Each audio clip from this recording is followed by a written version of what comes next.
Hi, this is your host Valkey, and we are back with our yearly video protection series. And today we have with us once again Madelyn Olson, Valkey project maintainer. Madelyn, it's great to have you on the show. It's great to be here. My pleasure. Of course, I'm going to ask you to grab your crystal ball and share your predictions with us. But before that, when Valkey project was launched, we talked about that, and the project has grown.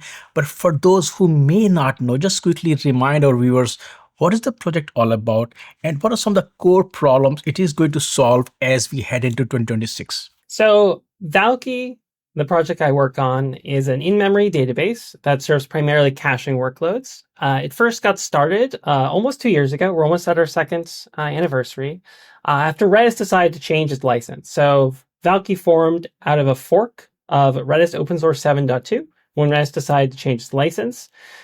So at the time, I was a maintainer of Redis, as well as some of the other engineers that would eventually become the other maintainers of the Valkey project. So Valkey is a vendor-neutral alternative to Redis, basically. That's primarily used for in-memory caching, but other high-performance in-memory database workloads. So for the year 2026, we are still continuing to be a caching project. That's still our main focus, but we're seeing increasingly interesting use cases beyond the core relational query caching stuff. We're looking a lot more into AI workloads like semantic caching with functionality with vector similarity search and full text search capabilities, which we're hoping to launch and expand upon in 2026. And then we're also looking to add more stuff like improved durability so that you can actually use Valkey sort of as a foundational database product in 2026. So those are some of the things that we're working on, and we're hoping to more users will use in 2026. Excellent. Thank you. Now it's time for you to grab your crystal ball and share your predictions with us. I do love giving hot takes about the future. So, the main hot take that, that's I think is increasingly still being true is that there's still increasing more and more usage of data, especially as more agents come online, more people start using artificial intelligence systems for accessing and making queries. And a lot of that data needs to be accessed sort of in real time. So I think there'll be an increasing usage of real-time like data serving. So stuff like Postgres, stuff like Valkey will become increasingly more useful for these agentic systems to be able to access this data very quickly. So I think that's one of the things that we'll see more of a shift towards. So obviously we're going to be seeing more and more usage of GPUs, more agents, and I think those agents will need better access to structured data. So I think we'll be seeing a lot more of that sort of moving into 2026. And sort of as like a related topic to that, one of the other big trends I'm seeing is with more developers using agents and having more AI-powered systems helping them, we're seeing a lot of consolidation in like who is actually the ones running these data-intensive systems.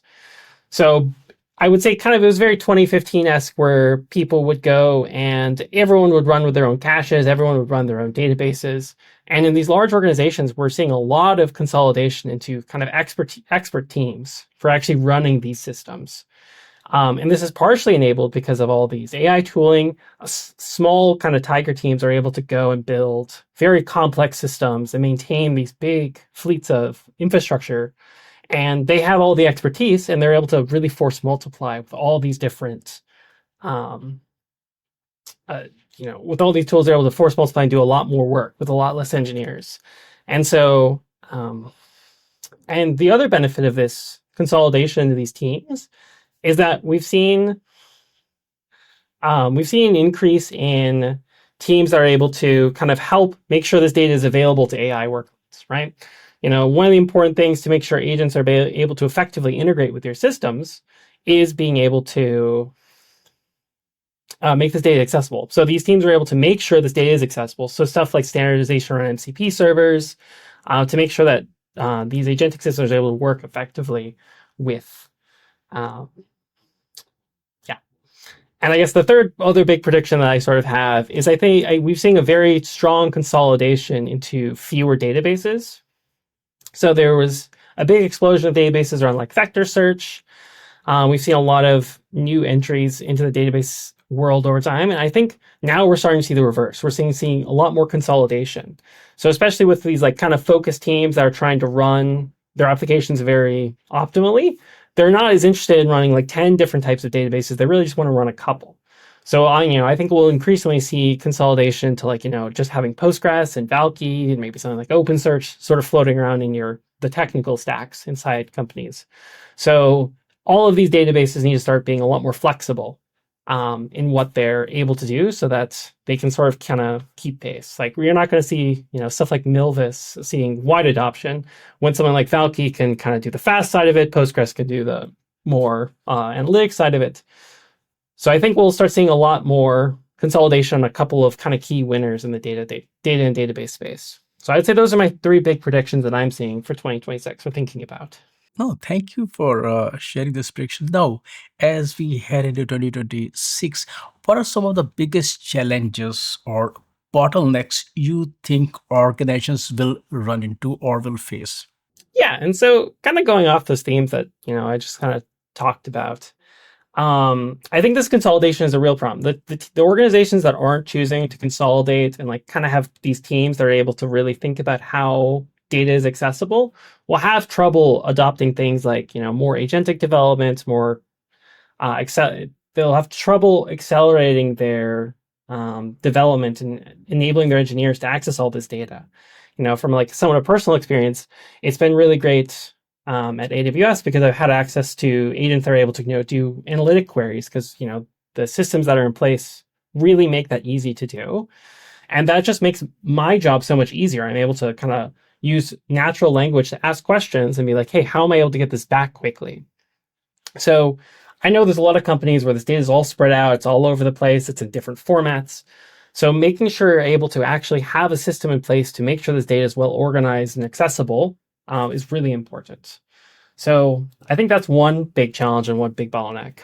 Um, Another interesting challenge we'll see is cost is going to become more of a problem. As we've all been seeing, the cost of RAM has been going up. We also expect the same thing to be happening into the SSD space. And so how making sure that like they're able to keep all this data in a that's accessible quickly is going to get more expensive over the next couple of years, fortunately. But I know there's a lot of these database systems are working on ways to make that more accessible. Perfect. Thank you. And every challenge, every bottleneck also kind of creates an opportunity as well. So, what are some of the biggest opportunities that you see will be there this year? Yeah, so to tie on the last one I just talked about, the Valkey project specifically is working a lot on sort of working into better compressed data in memory. So we're able to basically trade off CPUs, which have gone really fast over the last couple of years. If you look at how fast Graviton chips have gotten, we're able, and there's a lot of like built-in instructions to do compression. So we're able to very efficiently compress data at rest, so that you basically can kind of store more of your user data using less DRAM. We're also looking at stuff like storing stuff in SSD. Not quite as fast as DRAM, but in many cases can serve the same functionality and still get results returned quickly. So that's something we're working on. When I talked about Valkey, there's a lot of opportunities for us. One of the things I mentioned earlier is we're building full text search and vector similarity search and sort of merging those together. So it's what we call hybrid search, which is very important for doing semantic searches, which is very important for agentic workloads. So, all of these operational databases that have all this data, it's a big opportunity for them to really start, finding ways to really make it efficient to run queries against all your data. What actionable advice you have for either enterprise leaders or developers? I think the theme for the last couple of years has been how do you properly take advantage of all this new AI technology, and one thing I've kind of been suggesting people is make sure you're thinking through why and how you're doing, like you're integrating with these agentic technologies. Like you should definitely be adopting them, but what I kind of see is a lot of people trying to force it on people.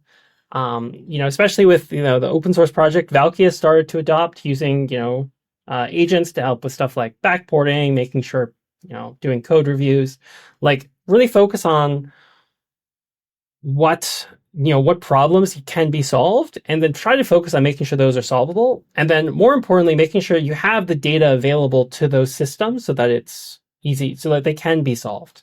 Right, I talked earlier about how great it is that we have a BI, like a data analytics system that makes it very easy for us to get access to the data we want, having the tooling in place that's easy to use MCPs. There's MCP servers for these systems so that we can go make it easy to integrate with those MCP servers.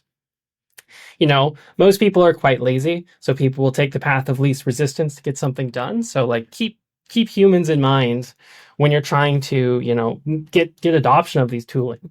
Like people will readily accept and adopt technology that makes their lives easier. So I try to have a more of a human focused element when like I sometimes people call me an AI hater, but like I think AI systems are really useful, but like you have to keep them in mind when thinking about how they work with humans, not just like on their own. Like people think of like, oh, we can use agents to replace people. And it's like they should really be focused on how to make it so that they can make individuals more effective at what they're already doing. What is going to be your as well as Valkey's focus or priority this year to help users navigate this future?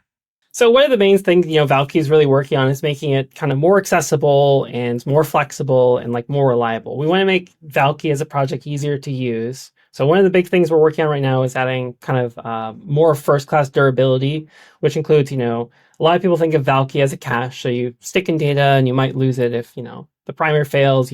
There's natively async replication. So we want to build stronger consistency guarantees. So you can kind of just run one system and kind of have and believe that the data is going to be there and it's going to work as expected. And so you won't have to think as much about the system moving forward. I've talked a bit about full text search and vector similarity search. That's stuff we're launching in the next couple of months, which is hopefully to better enable the semantic queries that are used for powering agent stuff. So stuff like retrieval augmented generation, RAG, which a lot of people hear of. You can basically add additional data for LLMs to be pulling data from to improve their results. So we're working on making sure that is, good, reliable, it works as expected, and is still highly performant. So, and then we're also, we talked a little bit about compression, SSDs a little bit, because we really want to be making sure that users are still able to use Valkey in a very cost-effective way moving into 2026. Madelyn, thank you so much for joining me and share your predictions. I didn't want to put you under pressure, but we'll have you back on the show at the end of the year to see how many of your predictions turn out to be true and get new set of prediction. But I really appreciate your time today. Thank you. Yeah, thank you so much.